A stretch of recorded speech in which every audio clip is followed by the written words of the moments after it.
a separate message on the chat for my personal phone number that you can text me questions, and I'll present them to the Sayyid, inshallah, for answering after the session. So without any further delay, I'd like to welcome the Sayyid with the loud salawat ala Muhammad wa ala Muhammad. Allahumma salli ala Muhammad wa ala Muhammad wa ajil farjam. Thank you, Qasim. أعوذ بالله من الشيطان الرجيم. بسم الله الرحمن الرحيم. الحمد لله رب العالمين وبه نستعين وهو خير ناصر ومعين وصلى الله على سيدنا محمد وآله الطاهرين. اللهم صل على محمد وآل محمد وعجل فرجهم وآل بيته الطيبين الطاهرين المعصومين المظلومين لا سيما بقية الله في الأرضين صاحب العصر والزمان خليفة الرحمن إمام الإنس والجان ولعن الله أعداهم أجمعين إلى يوم الدين. أما بعد، سلام عليكم ورحمة الله وبركاته. Inshallah, all of you are doing well. You guys are good. Your family is safe and healthy, protected. May Allah bless you all and protect you from any virus of the body or the soul, inshallah. As Qasim announced and mentioned, this is week number 2 of our weekly discussion. It's a 5-part lecture series on the title of 7 Principles of a Successful Family. And in the month of December, you are stuck with me every Wednesday until the new year. Now, as I mentioned, those of you who were with me last week, I mentioned this week that I would actually, as opposed to you looking at this face for 45 minutes, because it can be a little bit nauseating, we will go ahead and do a PowerPoint, and that way it's a little bit more interactive, a little bit more visual, and I'll leave 10 minutes for questions, inshallah. Okay, let me go ahead and share my screen so we can begin. There's a lot to cover tonight, and we want to make sure that we get through everything.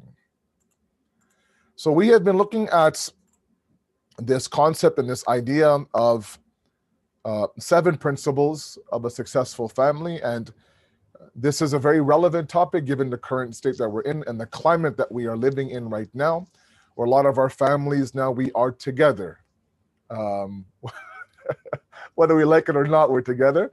The typical day where possibly the kids are gone to school and we're gone to work for 8 hours and the house is empty. I mean, of course, everything is. I'm not saying everyone's like that. I'm saying that there are now some people that appear to be spending more time with the family. Our social calendars have kind of depleted, and we are more or less now at home with our nuclear family. Depending on how much ihtiyat we do, maybe even our extended family, our cousins, our siblings, we don't go to visit as much. Regardless, it is important to kind of make our way back and revisit those main principles taught by the Deen on what is a successful family. The silver lining in this whole pandemic is that we have an opportunity now to strengthen and to build the family unit, to work on those issues, those underlying issues that maybe didn't have time to work on. Now we have ample time to work on those issues, be it parent and child, be it husband and wife, be it whatever the case may be, as a family unit. So that's where we were at. And so just to go through a little bit of a recap from week number 1, we are getting our principles not through my empty brain, but of course through a book called The Lantern of the Path, Misbahul Sharia. And chapter number 1 in that book is on ubudiyah, on subservience to Allah subhanahu wa ta'ala. In there, this book that is attributed to Imam Sadiq alayhi salatu wasalam, and those of you who were with me last week, I gave you a little bit of a blurb about the actual book itself, the history of it, who Fudail ibn Ayyan is. He is the individual, of course, who has, these are his compilations, these are his discussions with our 6th Imam. The very first chapter of this book, and it's available online at al-islam.org. But like I mentioned last week, it only gives you the heading. So in there, Imam Sadiq talks about 4 different relationships. When it comes to ubudiyah, we want to become an abd of Allah, then we have to go through and travel through 4 different relationships. Us and Allah, us and ourselves, us and the dunya, and then us and creation, or us and others. Okay? Every one of these 4 different relationships have 7 corresponding principles to them. okay? And that's where I'm getting my information from. That's my source, okay? So obviously we don't have time to discuss all 4 dimensions. That'll be 28 principles. We will focus on others, and I'm going to classify others as family, okay? So these are 7 principles taught by Imam Sadiq about how we should conduct ourselves with each other, okay? I'm going to go ahead and now narrow down each other to family, and I'm going to focus on the nuclear family and possibly a reference to siblings as well, okay? As we get a little bit deeper into the principles now and discuss one by one, it's important that we not only see it through the lens of me being a spouse and a parent, but also as a sibling as well, okay? And these are the 7 that we'll discuss across the next now 5 weeks or 4 weeks, including tonight. And we've already talked a little bit about the first one last week. We'll go through number 2 today, and then we'll begin to combine 2, obviously. I don't have 7 weeks, I have 5. So I want to make sure I get through everything together. So these are the 7 that you can expect discussions on, going, of course, from left to right. And these are 7 that is as a header now talked about inside of the book. Okay. As a recap, the first principle we talked about last week was hilm, forbearance. And we made a very distinct difference between forbearance and patience, between hilm and sabr. Before that, however, the overall message from last week's discussion was to rise above the hardship that every family is bound to face. There's not a family right now listening to me in this Zoom discussion that has not faced or is not facing now their respective hardships. Okay. And we have to now learn as a family unit to rise above the hardship and strengthen in the process. Okay. Unfortunately, I've seen families fall apart and divide and become, 5 or 4 or 3 separate units when a hardship hits. For example, one of the parents loses their job during this pandemic. Okay. And things become a little bit tight at home. Okay. Or for example, I don't know, there's an incident with one of the kids and the law, for example.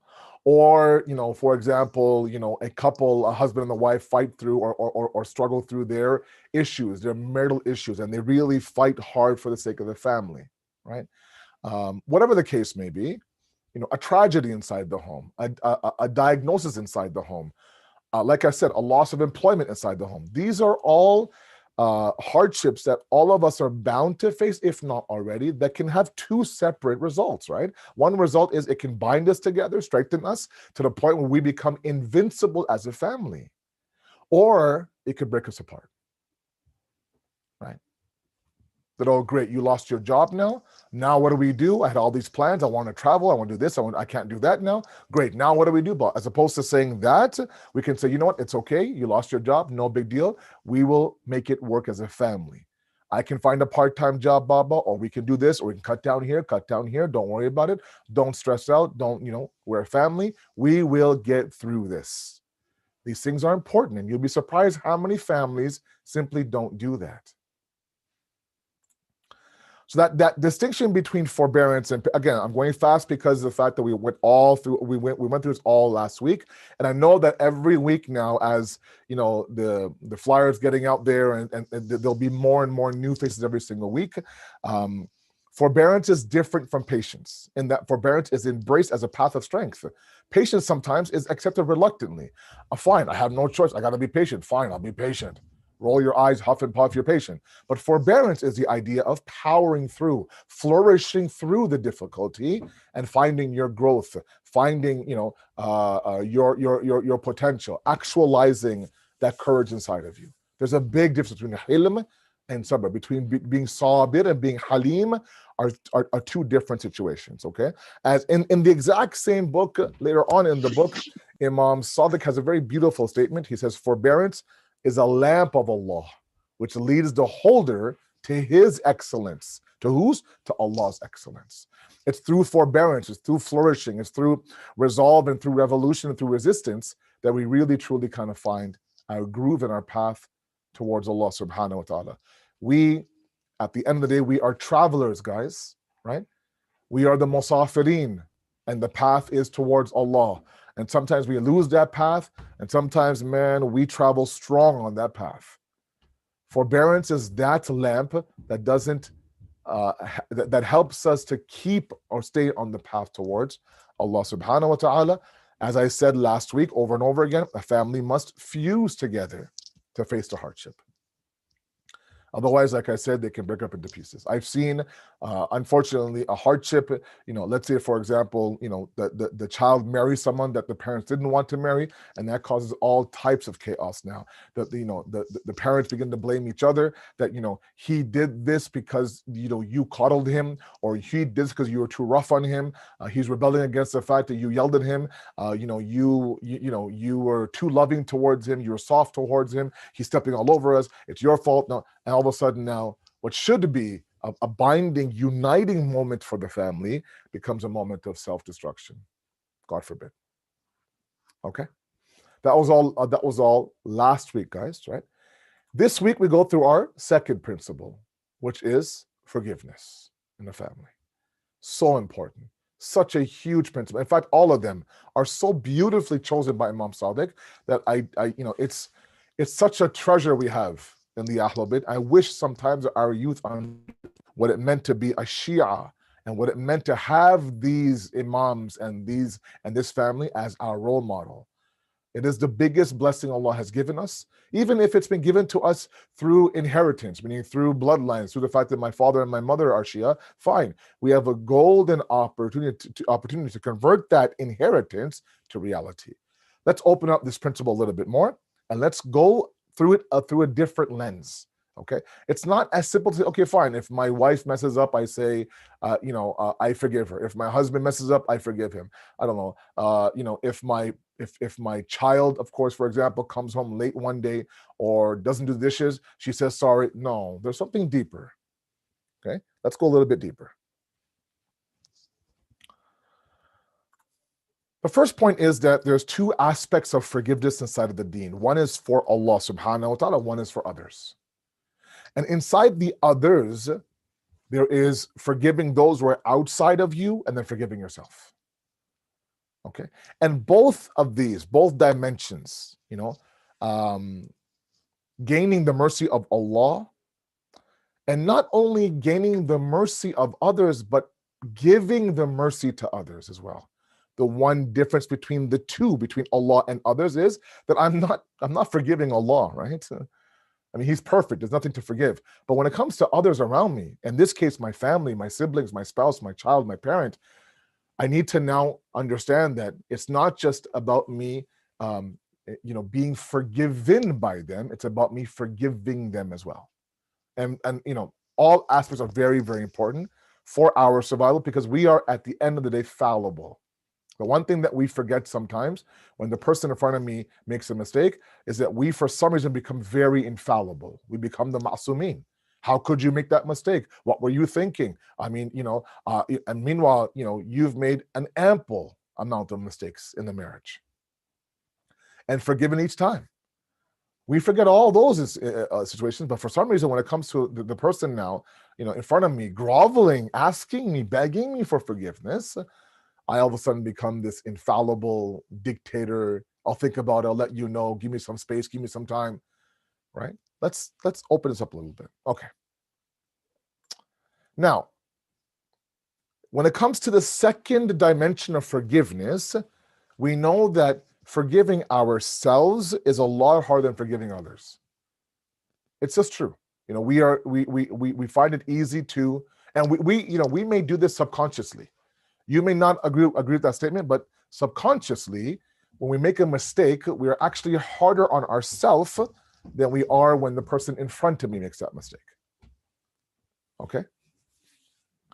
It's not easy to forgive oneself, and all of this is absolutely connected. Sometimes our inability and our unwillingness to forgive the person in front of me is actually a reflection of the fact that I have not forgave myself, or I don't know how to forgive myself. So if I am lacking the forgiveness, if I haven't achieved my forgiveness inside of me, from me, then why should I give the forgiveness to the person in front of me? Why do they get to be forgiven and I haven't forgiven myself? It's very deep rooted, right? It's not obvious to many of us.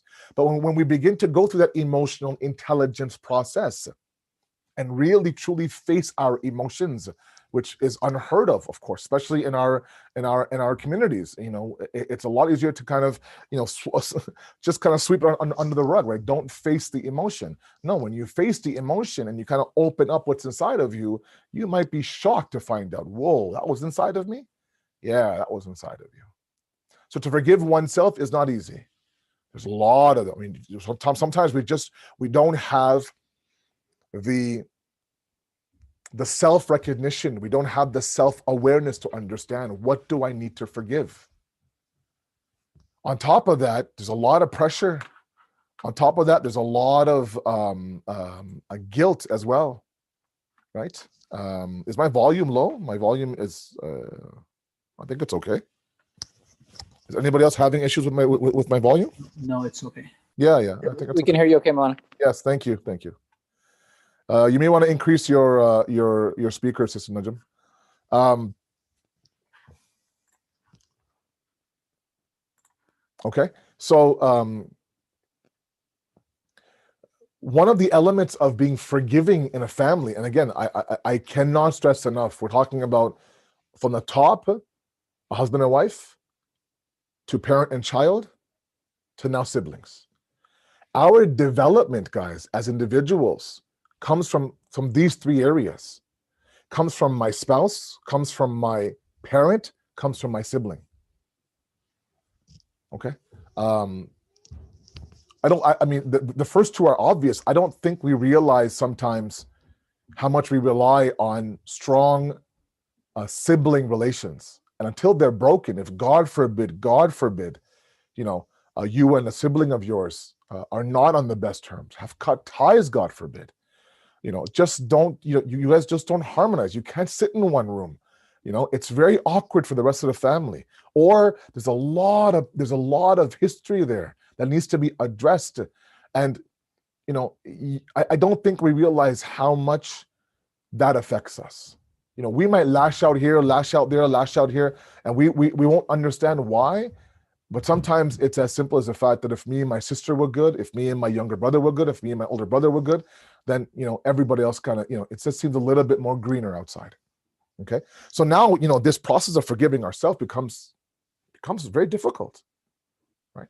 Because now you have to look inward, and oh man, it's very hard to look inward, right? I can sit there and tell you about your faults, and I can sit there and tell you what you need to do, but you want me to tell myself that? No way, forget it. So we hide, we bury until it creeps up, and we have no idea why I reacted the way that I reacted. There are sometimes, literally for myself, I'll give you my personal experience, my personal example, that, somebody says something, I don't know, I read something, I hear something, sometimes a commercial, for God's sake. I'm sitting there just like, that's beautiful, man. It's just tears. I mean, what's happening, right? And sometimes, I began to realize that I haven't truly gotten over the death of my father, for example. It's been almost 20 years, right? But I grieve for him in a very unnatural way. I was more worried about the funeral, more worried about the soyam, and worried about the chenom and this and that, and worried about, are you okay? Are you okay? What about, his paperwork and his tombstone? And, and then every so often now, I'm a grown man. I got a white beard 20 years after my dad passes away now. These moments now creep up, and I'm like, what's going on here? I mean, it's a commercial on fabric softener. What's happening? And then I realized that, I'm not addressing the emotions. So emotional intelligence, one day someday, inshallah, we'll talk about, emotional intelligence. But it is important that, sometimes we actually end up being more forgiving to others when we achieve that self-forgiveness inside of us. I cannot stress it enough that there's such an important a connection between the two, right? And and the Quran talks about, when it comes to your family, right? That be individuals وَإِن تَعْفُوا وَتَصْفَحُوا وَتَغْفِرُوا, right? pardon them, be forbearing towards them, forgive them. فَإِنَّ اللَّهَ غَفُورٌ رَحِيمٌ. For surely Allah is forgiving and Allah is merciful. Okay. So here, even the Quran now is inviting us to be and look at the way that they have now, the Quran has separated these three very distinct realities: to be, to pardon somebody, or to forgive somebody, to forbear somebody, and then to seek their forgiveness. Okay. So the first point I want to make is it's not that simple that, your husband comes to you and says, I'm sorry for what I did last week. Okay, no problem, we're good. Oh, it's a little bit deeper, right? There are for some reason some things that we hold on to as grudges. We have red lines, right? That we have kind of made for ourselves. That if my spouse does this, if my child does this, then you know what, it's over. And that's those are self-imposed. And I'm not saying you can't have that. But I'm saying, why is that self-imposed? Why were you easily forgiving for this mistake, but you have made the guy suffer for 5 days for this mistake? Or you've made her suffer for 5 days for this mistake, right? Or you've punished, the child that doesn't fit the crime, by the way. Is there something deeper inside of you, right? Now, when it comes to some traditions, I found this piece to be very moving of Imam Ali in Nahj al-Balagha. And look at the deepness of the idea of being forgiving and of seeking forgiveness. Remember, right, when it comes to others other than God, we have two dimensions. One dimension is to forgive those who are seeking for forgiveness. One of them is to seek out forgiveness for the one that we've wronged. Okay. He says that forgiveness means to understand human limitations. Number one, beautiful statement by alone. That alone is a beautiful philosophy. Like I said, we are not able to understand the limitations of anyone else until we can understand our own limitations. Engrave that in your soul, guys. The moment that I understand that I'm fallible, the fallibility of the person in front of me becomes bearable. The moment that I'm able to understand I have faults, I'm also wrong, I have things to work on, then the person in front of me who shows me his faults or who messes up or does something wrong, I become a little bit more understanding towards their faults because I'm fully aware of my faults. The one who does not believe, the one who has that ghurur, that ego, that has to remind the spouse, I've done this for you and done that for you, or throw it in the face of your kid, what I did for you. And all of a sudden now when that kid makes a mistake, because they're kids, they'll make mistakes, we're not as quick to forgive because we're not even aware of our own faults. Okay, so if you are somebody on this call right now who is known in the marriage or known in the family to be just angry, somebody who has anger issues, somebody who, this person is going to make me beg for 6 days until they can say, fine, you're forgiven. Even then it's like, oh God, then ask yourself, is there something deeper? Am I not identifying my emotion properly? Am I lashing out at the person in front of me when really I'm angry at somebody else? Right? He says to understand your limitations, knowing that people face danger and believing that people may make mistakes. That's very, very important. Forgiveness is a good way for treating the discomforts which happen because of sad and hard experiences. Sometimes we have to understand the person made a mistake because of a result of their emotion or their experience. Okay? They come home after, let's say, for example, I remember one time I was at a funeral of someone who was very, very near and dear to me. A friend of mine. This was years ago, and I'm letting you guys in on personal examples, but I think that's okay. It's just a very, very emotionally driven day, very sad day. He was about my age. All of us, our whole group, we were just devastated.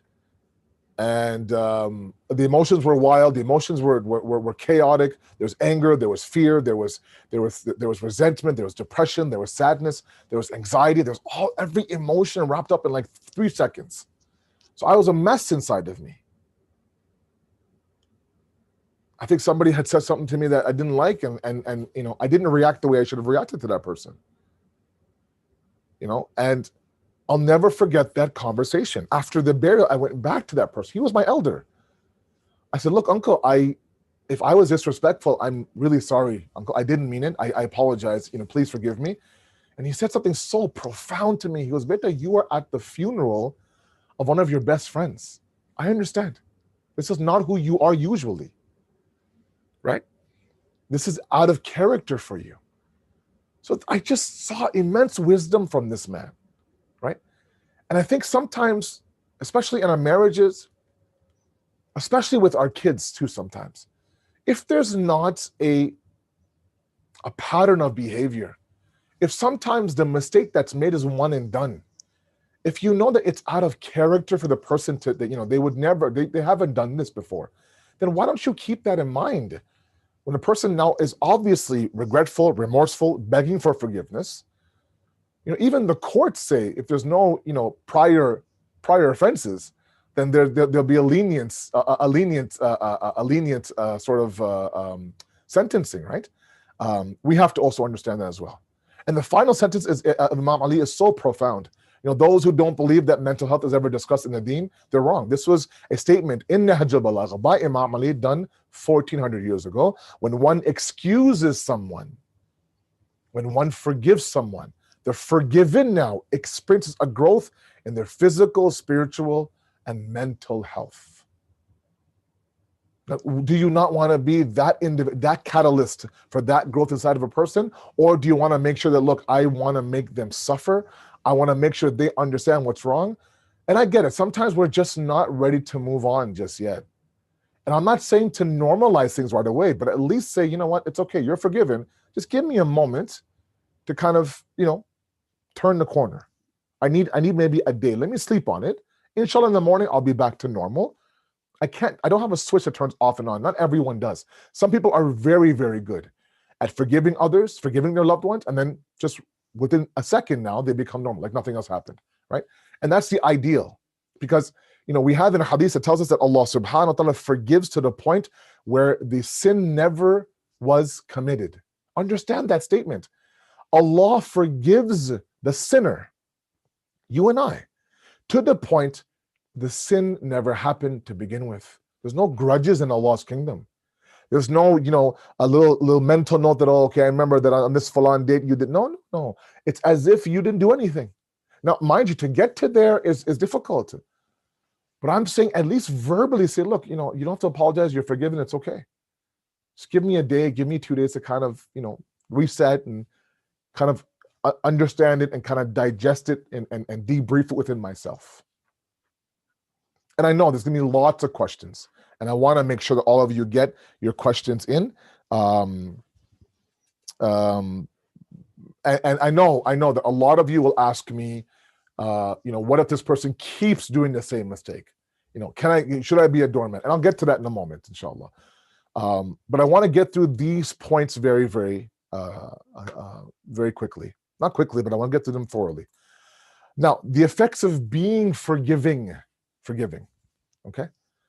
And just so you know right off the bat, it's natural. I will allow my bias to come into my presentation, of course. I'll never understand the idea of holding a grudge. I'll never understand the idea of cutting ties. I will never get the idea. Loved ones now, blood relations, your parent, your child, your sibling, your spouse. These 4 dimensions of a blood family, I don't understand the idea, because the same individual that now is holding on to that mercy and not allowing the person to be forgiven is the same person who every single day in salat between the 2 sujood, astaghfirullah rabbi wa atubu ilayh. Wait a second, that's so hypocritical. It's so hypocritical, begging Allah for His forgiveness. Please Allah, astaghfirullah, astaghfirullah. In one side of the mouth, the other side of the mouth saying, I will not forgive you. I'm going to make you suffer. I'm not ready to forgive you yet. Blah, blah, blah. No, you have to show me more. I want to see more remorse from you. I'm not seeing the words, looking for certain words. And the guy and the girl, whoever is wrong now, is crumbling and say, okay, is groveling, is like, but the exact same person, Allah, please forgive me. He'll say, whoa, wait a second now. You show me a glimpse of your mercy and maybe I'll show you mine. Okay. When you hold on to things as a person who's wrong now, you're the person who's wronged, you are now in the power, you are now in the position to forgive. Okay. When you release that, when you enlighten or when you lighten yourself with the burden, and you say, you know what, because when someone you love has wronged you, that's stressful. It's heavy, guys. It's heavy. When your wife or your husband has wronged you, it hurts. When your parent or your child has wronged you, it hurts. When your sibling now, you guys are not on the same page, it sometimes consumes your whole day. It hurts. It's heavy. Nothing is enjoyable. It causes anxiety. It causes stress. It affects what you eat. It affects how you sleep. It affects your everyday behavior with other people around you who don't deserve, this quiet you. So once you forgive, it lightens the load. The anxiety, the stress, the depression now somewhat lessens. Number 2, it softens the heart, right? Softens the heart. You create a comfort zone for your children and for your spouse. As much as I understand the idea, and if I can kind of switch gears towards parent and child, as much as I understand the idea of ensuring that your kid knows who is the authority figure inside your home, I'm not a big advocate of this fear that kids should have for their parents. Fear in terms of respect, yes, but fear in terms of the fact that, oh my God, if I break a glass, oh my God, it's gonna be like Qayamat in my house, right? If I spill water, for example, okay, I don't know, if I forget to do this, and all of a sudden now inside of their own home now, they feel like they're inmates of prison. Now all of a sudden you'll call me and saying, oh, Malana, my kid never says a word. My kid is so quiet. My kid doesn't come out of his room.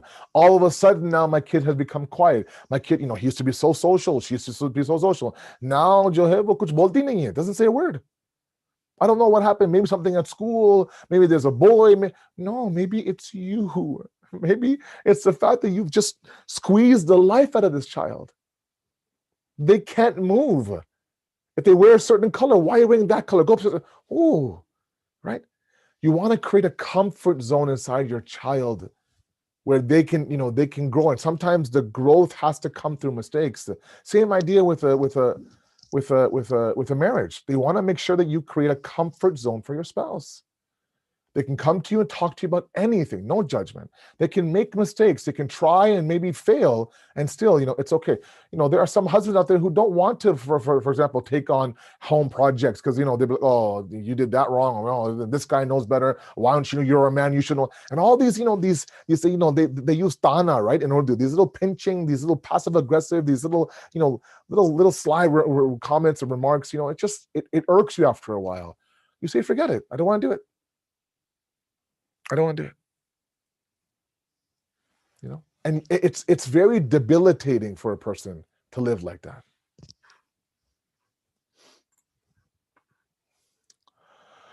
So I'm not going to entertain any questions just yet. I know that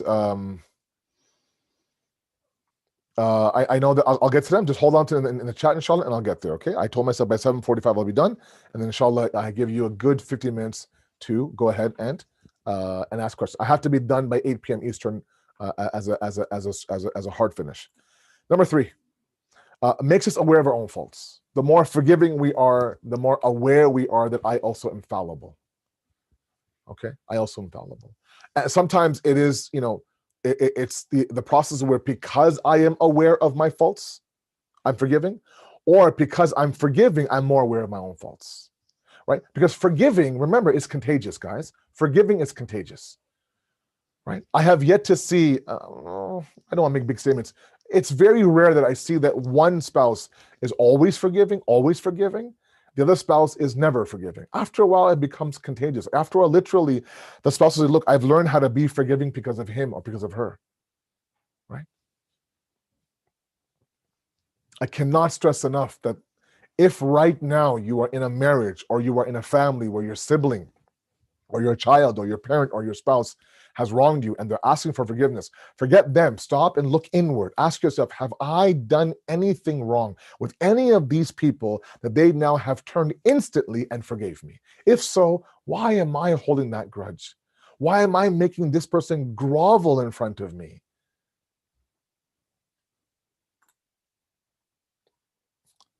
The more forgiving we are towards creation, the more we understand how forgiving our Creator is. Sometimes it's difficult for people to forgive. That's a reality, right? Sometimes it's difficult for a person to forgive. They've been hurt. Their ego has been sacrificed. They were insulted. It didn't feel good. Now you want me to forgive this person? Yes, I do. And if the result of that is that, whoa, wait a second now, this person wronged me hard. They really messed up. And it was hard for me to forgive them, but I forgave them. Meanwhile, there are sins that I've committed against Allah that have been quite big. I've also messed up, especially in my teenage years. And here I am now, asking Allah for forgiveness, and He's forgiving me. So you get a little bit of a taste of the beauty of Allah's mercy when you yourself become merciful towards others.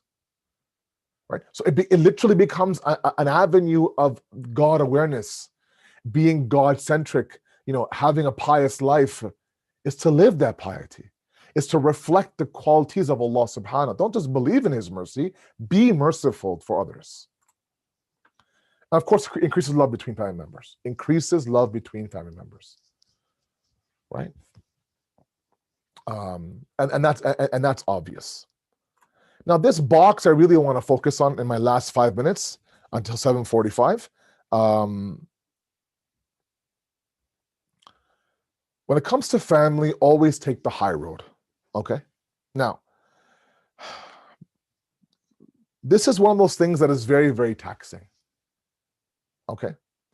So there will come moments, and this is strictly about blood relations, and dare I say about the 4 dimensions I keep talking about: your spouse, your parent, your child, your sibling. These 4. Okay, not that others are not important. Your in-laws are important. Your first cousins are important. Your uncles and aunts are important. Fine, but let's focus on at least our circle, and then we can expand our circle. Right? When it comes to our circle, there will be moments that you face, if not already, where you're wrong. Sorry, you're right and they're wrong, but they won't come to you. They're stubborn, or they're whatever the case may be, but they're blood. They're blood. I would always encourage you to take the high road, be the bigger person, and do it for God.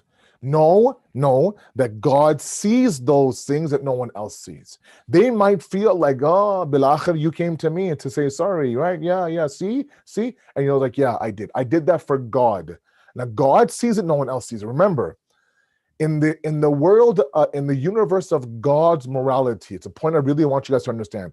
In the universe of God's morality, there are things that God rewards us for that no one else can see. In a result-driven society, you are awarded by the results that you present to the people outside of you. In God's universe, sometimes you're rewarded for things that don't have a result. For example, if a person who is a blood relation of yours, a sibling of yours now, calls you up and just starts to go off on you, yelling at you, screaming at you, raising their voice at you, blah, blah, blah. And you want to talk back to them. But number one, let's say they're older. Number two, you want to diffuse the situation. You don't want to go into a shouting match, but you're boiling mad, right? You're a human being. And that anger comes up, and oh, baby, you want to say a few words, man. Ooh. What do? You swallow. You shove it down. You say, forget it, let it go. Now that's shoving down, letting go. No one sees that. The sibling on the other phone call doesn't see that. The spouse doesn't see it. The parent doesn't know, but don't know. God sees it. And God rewards you for it. Those hidden moments of sacrifice where you think, you know what? You don't know what I've always wanted to say to you and I haven't said to you. No, you don't have to say that. God sees it. Let God see it. And God also sees the high road. No one else sees the high road. God also sees the high road. And yes, it is taxing, tiring, absolutely, like it's exhausting to always take the high road. But we should always shoot to be the better person and the bigger person. Okay? If there's a moment for this person to learn, and you guys have a calm discussion, then that's important. I'm not telling you to not let them know how you feel and where they went wrong, but not in a shouting match, not not to instigate, not to hurt, not to put salt on the wounds, not to kick them all the down. None of that. No, none of that. Always take the high road, guys. Always be the bigger person. It's exhausting. Don't see yourself as someone who's, I'm the doormat and I'm the Muslim in this and I'm always the one and I'm always the one. Yes, always be the one. If it's always you now reaching out and forgiving, then be it like that. Eventually, like I said, it's going to be contagious. If not, then do it because God is watching you. And he will get you that respect and that izzah and that reward that perhaps you want from somebody else. Okay. I'm not asking anybody here to be a doormat. I'm not asking anybody here to be the victim of oppression. If somebody is abusing you physically, for example, God forbid, there's no way I'm saying it's okay. It's okay. It's okay. You can give me a black eye. No, of course not. That's not what I'm saying to you, right?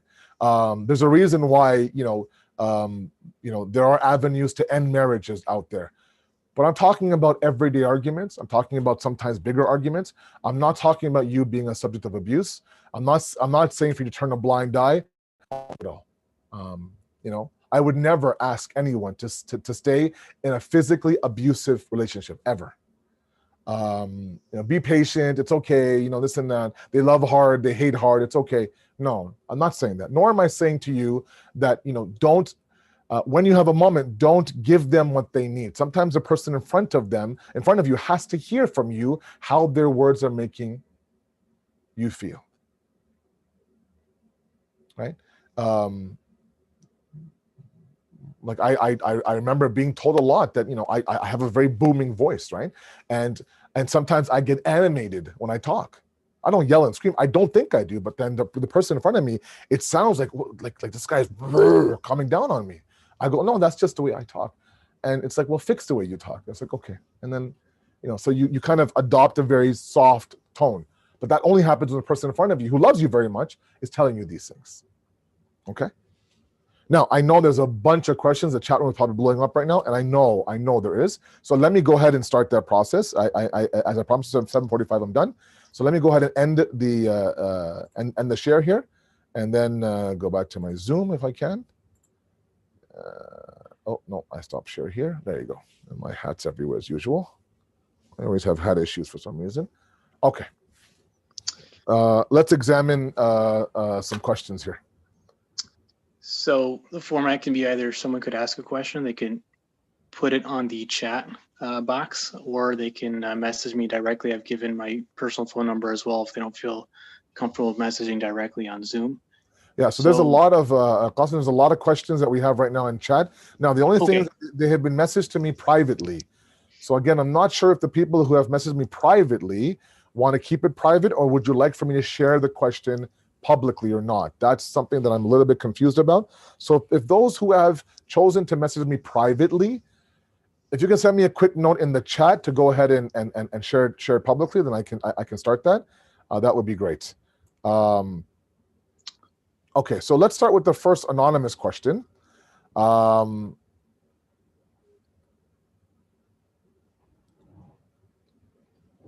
Let's start with this question that was presented to everyone. It says adulthood, kids' responsibility towards parents fulfilled at best as one can do, but parents always trying to wrong towards kids and talk negative about kids everywhere. There's always a limit, but how can we handle this? Okay, so let me try to make sense of that for a second. Adulthood, kids' responsibility towards parents fulfilled at best as one can do, but parents always trying to wrong towards kids and talk negative. Okay, so yeah, that's quite a common one, especially in our in our South Asian community, and you have to understand that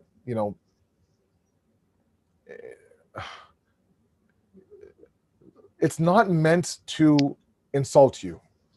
It's not where they're coming from. Their expression of love, and when I say they, I mean the generation before us, like our parents and their parents.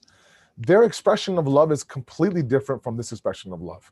They don't have the words and the alfaz to say, oh, good job, way to go, buddy, blah, blah, blah. No, they don't, because that's not how they were raised, right? So when, if they're, for example, teasing you or making fun of you or jokes, whatever the case may be, then, it's not meant to insult you. It's just how they are. If you say something, they'll call you oversensitive, right? And they're not meant, they're not meant to hurt you. They don't come from a malicious place. If you are open with your parents to the point where you can say, you know what, very, very, very respectfully, that, I'm an adult now. I didn't like what happened there. It doesn't make me feel good. Now, of course, respectfully, in that tone, in those words, very humbly, then that's good. If you're not able to do that, then unfortunately, you're going to have to now train yourself to tell yourself that they don't know any better. They're not looking to, to embarrass me. Remember, the higher you go, the better they look as parents, right? So it doesn't benefit them if they're going to insult you, because they, of course, you are as a child a reflection of them as parents. So it just comes from a they don't know any better area, if that makes sense to you. And if you can say something respectfully, say it. If not, you're gonna have to kind of bear with it, unfortunately. Okay. There's a question: if a person hurts you, but you help him all the time, how can we forgive him all the time? Yeah. So if it depends on who that person is, right? If you've made it very clear that now remember, when I say forgiveness, I mean forgiveness. Like a person comes to you, and it depends on who the person is. Remember, I was very clear in my presentation. I'm talking about a parent, a spouse, a child, a sibling, not a community member, not a fourth cousin, not your neighbor's uncle's niece. No, none of that. These specific individuals who are inside our inner circles, who have blood relations, that now we have strong ahadith towards them. I'm asking you to, yes, be overly forgiving for these people. Now, if they continue to repeat the same mistake over and over again, forgive them, but maybe change your behavior towards them. First of all, make it very clear to them. It should be a situation where you are open with them. You have an open dialogue with your spouse, hopefully, with your parent, with your child, hopefully, with your sibling, hopefully, to the point where you say, look, sometimes people just don't know. They don't know that what they're doing is hurting you. Tell them once, tell them twice, tell them 3 times, catch them in the act. See, this is what you're doing right now. I don't like it. And if your spouse comes to you and says, I don't like this, then their word has more power over you. You can't say, oh, come on, man, you're being oversensitive, you're being dramatic, blah, blah, blah. No, it's their emotion. It's affecting them. You have to adjust your behavior. If, for example, they don't like a certain way that you tease them in public, or you joke about them, or I don't know, a certain way, whatever the case may be, that you ignore them, then we have to adjust towards the person in front of me. If the person continues to make that mistake over and over again, then there has to be a change in behavior, right? But I'm saying don't hold the grudge, right? Don't hold the grudge. Okay. There is one question. Sorry, Qasim, go ahead. Yeah. It says, Assalamu alaikum. Suppose parents realize that they have made a huge mistake in bringing up their children. After they grow up, is it appropriate for parents to apologize, keeping the relationship and hierarchy in mind, especially if their children are still their dependents? Will it not affect that hierarchy? No, I actually delivered a majlis like this in the first 10 days of Muharram. I talked about respecting your kids as opposed to respecting your parents. It caused some uproar, but it is important that sometimes we understand. And in that speech, I mentioned that while we do maintain our authority as the parents, while we do not sacrifice the fact that I am the one, who is the wali of the house as the parent, there's discipline, of course, everything is there. What is not allowed is the stripping of the dignity of the child. So you can be the authority figure, you can lay down the law inside your home, you can even discipline your child, but to embarrass them, to make them feel like they're nothing, to strip them of their self-respect, the deen does not allow that to happen. if as a parent right now, you've realized that I did that, and maybe you're seeing the effects of it, because sometimes these things have long lasting effects and we don't realize that. You could be a grandparent now, a grandfather. You can see, let's say, for example, your child who's now a parent, that they are not confident, not in their relationships, not in their job, not in themselves. And maybe now you realize that maybe a part of it had to do with the fact that I didn't give them the confidence. If you came up to them and said, look, I acknowledge that, oh my God, I think that's so therapeutic. I think that's the healing sometimes that we need. When I read that Majlis in the first 10 days, I had so many emails sent to me. I had one mother, I kid you not, who lost her son. She went to his grave, guys, sat there and cried and asked for his forgiveness. Other kids who are now parents themselves in their 40s would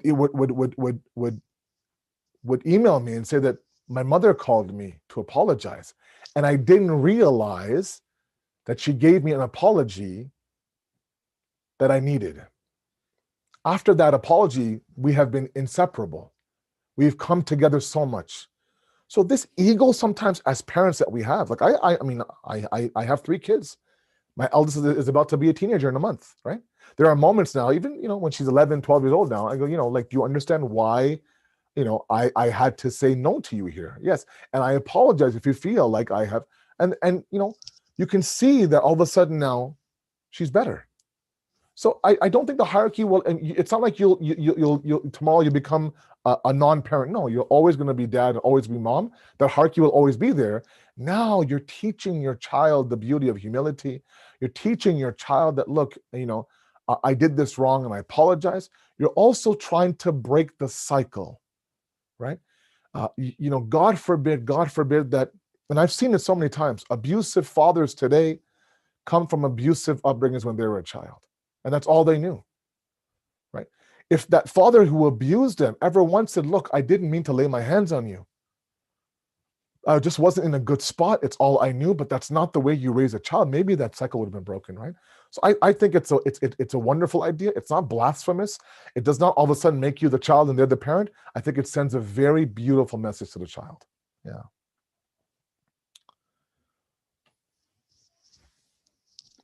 So Qasim, questions on your end. Yeah, go ahead. So there's one question here, but I don't know if you have questions privately that you wanted to get to first. There's one privately that's asked me to go ahead and share it anonymously, but I will let me do that first if you don't mind. Sure. Okay. So I have to scroll up a little bit here.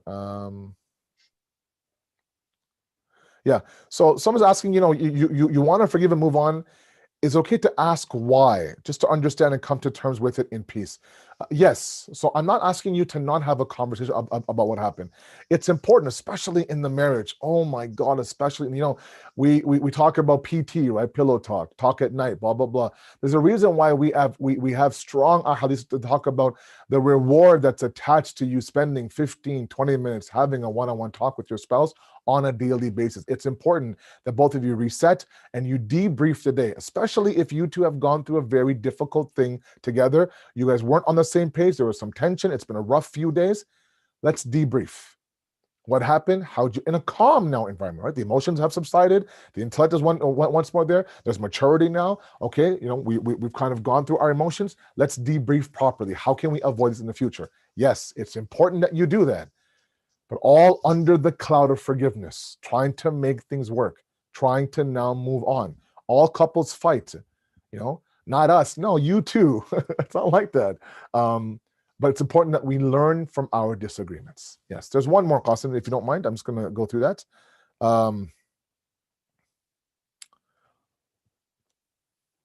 So there's one question here that says that I have a relative who does exactly what you're saying. She's consumed by her grudges. She's consumed by her grudges against almost every family member, including her husband, her sister, her brothers, her brother-in-laws, everybody. What do you do when someone in the family just refuses any and every color of apology and literally wants people to crawl and grovel and beg for forgiveness? Great question. Very common. If you've done everything you can to forgive them, ask for forgiveness, then back off. That's all you've done. You can't do anything more. There's nothing more you could do. Okay. Sometimes there are people, and I hate to say this, sometimes there are people who like the fact that people come and grovel to them, unfortunately. And you have to figure out, am I adding to that? Am I making things worse? Right? Am I pumping that ego? Right? If you have forgiven, if you've done your best, you've groveled and you've asked and you've kind of came out and said, look, this is my problem. This, and they're not forgiving. Now the onus is on them now to become soft and merciful. Remember, it's two-way street, right? You've owned up to your mistake. You've swallowed your ego. You said, I'm sorry. I want to make things right between you and me. If they're not willing to do that, you've done your part. Now it's up to them. In the meantime, if you have to ghost them, ghost them. Take a step back from them. Let them feel like, you know what, this person isn't begging for my forgiveness anymore. They're not. They will eventually figure it. It might take a little bit longer, but you don't want to keep feeding that.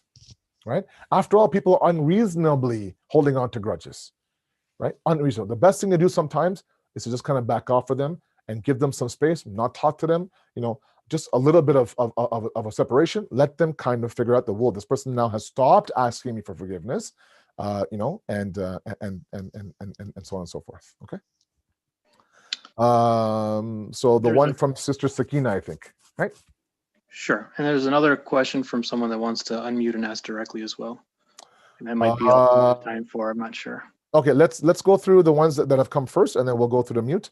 Sure. I have 7 minutes left. I have to be off by 8:05, inshallah. Okay.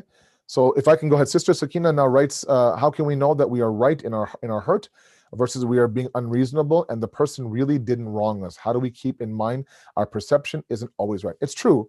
It's not always right, and that's fine. And that's why I think what is very, very healthy for a relationship is in that debrief to maybe the person now, first of all, it's not up to me to tell you that you have no right to be hurt, okay? What makes somebody upset and what makes other people upset is none of my business. I can't apply my own feelings to somebody else. If that was me, I wouldn't be upset. Well, it's not you, bro. It's her, right? She has every right to feel the way she wants to feel, right? What's worse than wronging a person is to devalue their emotions, So that's the first thing. If the feeling and the emotion is pain and hurt and you don't like it, trust that emotion, right? Sometimes it's not about right or wrong. But yes, it is important that maybe, and this happens in the debrief now. It's important that you guys debrief afterwards. That look, what did I handle? And you ask yourself, even though you were wronged, and was I a little bit overboard? And hopefully, if you guys are very strong as a couple, you'll say, you know what, like, I thought that we had that open relationship. I thought that there was this apnapana, as you say in Urdu, right? Like there was a little bit of this no takalluf, no formality. But now I realize that maybe that line I didn't cross, right? So I don't know those lines. I didn't do it on purpose. And you're like, okay, yeah, no, maybe you're right. I mean, I have to be a little bit more open and a little bit, right? So that's okay. But it doesn't always have to be right or wrong emotions. If the emotion is there, it's there. I mean, it's okay to feel like that, right? My friend wants an advice and he could not join during arguments. At home, wife always says she wants divorce and wants to leave the house, but later realizes that she is wrong. So those are deeper issues. If the first instinct is that I want a divorce, then there are deeper issues that go beyond that one event, right? And it's important that they get those issues resolved, because sometimes the weight of the entire moment now is so unbearing, but it wasn't that moment. It's like this heavy weight on a block of ice, and you put one little small cherry on top and the ice breaks, right? It wasn't the cherry, it was the weight of everything else. We have to, if that's the case, then they have to now get proper counseling, talk to somebody, open up what's going on. He can always ask her, why is your first thought to divorce? Is there something going on? Blah, blah, blah, right? It's important that we do that.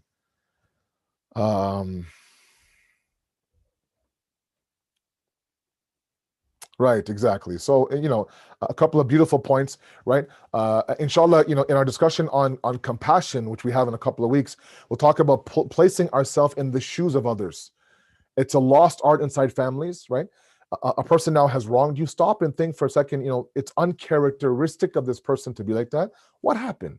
Maybe it's just a reaction of something else. Maybe they're not truly like this, right? And kind of be a little bit compassionate. So thank you for that. Those who have mentioned that. So who wants to? I can go ahead and open that mic, Qasim, if you want. Who Oh has no, yeah, there was a participant, Heba Al Hassan. If you can unmute, or if you can be unmuted to ask your question. Yeah. Assalamu alaikum, Sayyid. Alaikum salam. This is more not situational, but so in Dua Kamil, Imam Ali alayhi salam says, "Dalamtu nafsi," I've wronged myself. In terms of when we ask Allah subhanahu wa ta'ala for forgiveness, is that there to set an example? Because as we know, like, He is infallible. Is that there to set an example in terms of when we are asking for forgiveness? I guess that's kind of my question, if that makes sense. So it's a little bit off topic, but not really. So why the prophets and the imams ask for forgiveness if they are ma'soom? There are two reasons, very quickly. Number one is that, remember, they are at a different level than we are, right? So what is a sin to them or a mistake to them? I shouldn't say sin. What is something that they may believe them to have caused some separation from Allah is not what you and I believe. There are some things that are unwritten rules, right? So for example, let's say, for example, a marja. The example I often give is a marja taqlid, for example. You see, you go to Iraq, let's say, for ziyarat, and you go see Sayyid Sistani, rahmatullah. I'm sorry, may Allah prolong his life. And you go as a group to see him. He comes down in a t-shirt and jeans. Is that haram? It's not haram. Will you ever see it? No, you'll never see that, right?